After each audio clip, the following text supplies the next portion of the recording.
Welcome to Greater Good Radio Hawaii, where leaders inspire leaders. Greater Good Radio Hawaii is dedicated to social entrepreneurship. I'm your host, Evan Leong, and with me is my co-host, Carrie Leong. Mahalo, Evan. Today's guest is Barry Weinman, General Partner with Associated Venture Investors and co-founder of Allegis Capital, a $500 million venture fund. Since 1980, Barry and his partners have helped take over 70 private companies public. Barry is co-founder of HiBEAM and Dragon Bridge Capital. With his wife, Virginia, Barry created the Weinman Foundation, which established the Pacific Center for Entrepreneurship at the University of Hawaii. Please welcome to Greater Good Radio, Barry Weinman. Welcome to our show, Barry. Thank you. So you're a venture capitalist. Could you tell us what you do in your own words? Venture capitalist, well, depending on how you look at it, entrepreneurs sometimes think as a venture capitalist of people on the dark side. We kind of think of ourselves in a different light. The idea is to try to help young entrepreneurs build great companies, world-class companies. We do that by raising money from different kinds of corporations, endowments, wealthy individuals. We pool that money together, and then we use that money to capitalize young companies, and we try to bring our expertise and long-term experience, our Rolodex, in helping those companies build, develop, go global, and hopefully become public companies. How did you get started doing this? Well, I was an entrepreneur, and like most entrepreneurs at the time, I hated venture capitalists, so I didn't raise any outside money. Not because we didn't try, we just weren't able to do it. Started in the bedroom of our house in Palo Alto, my wife and I. We couldn't afford to go to the garage because we didn't need all of that space. We had a small bedroom. This was in 1972, and my wife, prior to starting our little software company, worked for IBM as a developer, and I was a national marketing manager for IBM. And we couldn't get IBM to build computers any smaller than the size of a large auditorium. And at that time, personal computers weren't invented yet, but mini computers were the big thing. So we teamed up with Hewlett-Packard. We created a software company. We developed it over 7 years, and we got it public, and it was a great experience. And from that, I thought that I'd switch over to the other side and work with entrepreneurs who wanted to do a similar kind of thing. So how did you guys actually team up with Hewlett-Packard? Who approached them? How did that process work? How did you engage them? Hewlett-Packard today is about a $60 or $70 billion company. At that time, it was a $200 million company. So Hewlett-Packard was small as against being big. But it was one of the great founding companies in Palo Alto, which is the heart of Silicon Valley. And they were looking for people to develop software for their hardware. And we were one of their first customers and became the largest seller of Hewlett-Packard computers in the early 70s. So it was a synergistic approach where we had a solution to the problem, they had the hardware, but without the solution to the problem, they couldn't sell the hardware. So what was the most important thing you learned from that experience in taking your first company IPO? Focus. That's probably the thing that most entrepreneurs have to learn very early on, and that is that there are a lot of good ideas out there. People sometimes get off the track by everything that walks in the door becomes another idea for them to kind of pursue. We stayed very focused on a single product line, and we became good at it, and we grew that. We also had all of our employees be owners in the company. So when we were merged and then went public, the first 9 employees in our company all became millionaires, including our receptionist. Wow. So when you have a home run like that right off the bat, I mean... It wasn't off the bat. Okay. It took almost 8 years. But it was your first company that you had started. A lot of people are going through, 2 or 3. If you look at like Hoku Scientific, it's not his first company. What did you guys do differently than other people are doing so that you could make your first company such a huge success? Well, timing is important, too. We were early in our marketplace, so mini computers were just coming out, and there weren't very many applications for it.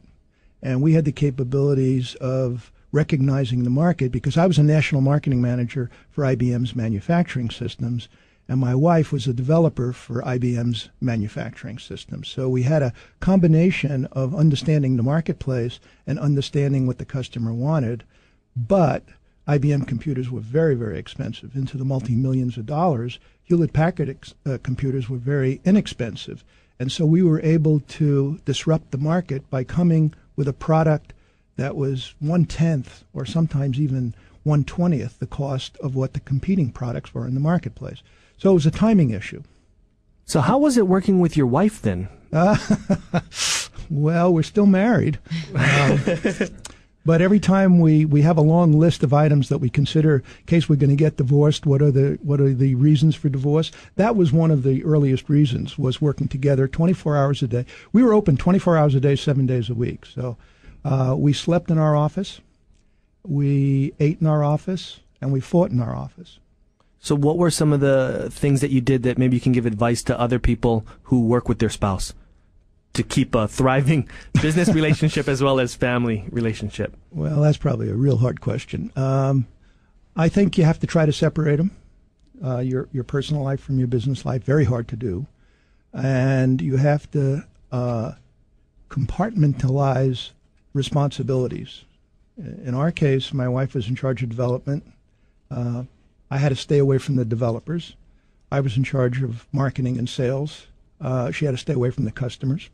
And whenever we were able to do that, we were successful.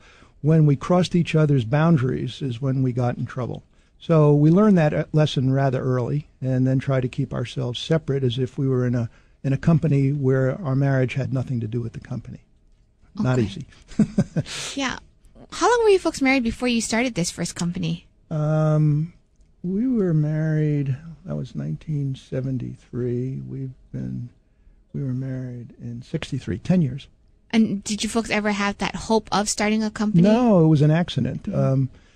I was very frustrated as a national marketing manager for IBM that we could only go after very, very large customers.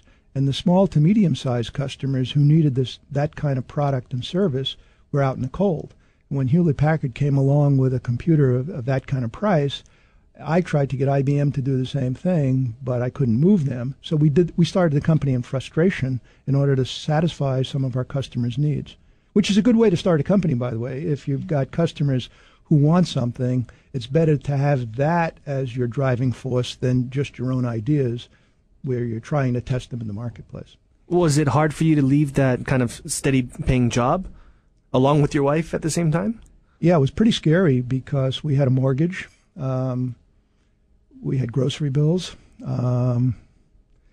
But it was a good time in Silicon Valley. It was a time when people encouraged entrepreneurs and encouraged people to take risk. That's very important. We were willing to fail because we knew that if we failed, we could probably go back to our old jobs or jobs that were similar to that because people respected risk takers. Is there a story or a moment that you can remember that was really, really tough for both of you, but you looked at each other across the table and said, it'll happen, just hang in there?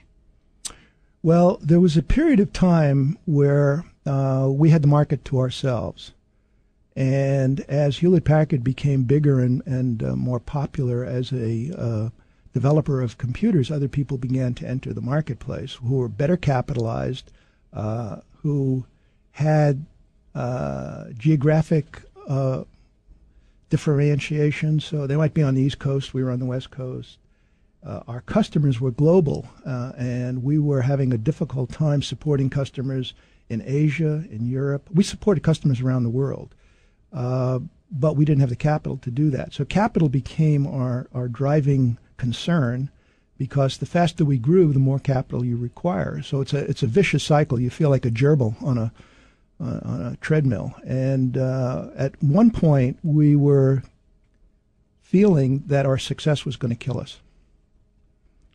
And then we wound up in a merger with a bigger company who was able to support our product on a much more global basis. And that's how we got to the public offering, because this was the piece that they needed in order to have a new product in the market. They were an established company. So we probably were at a crossroads of either trying to raise money or being acquired and then going public. And that's a very tough period for most entrepreneurs because you give up your freedom. But it turned out okay. Thanks for tuning in. Stay tuned for more on Greater Good Radio.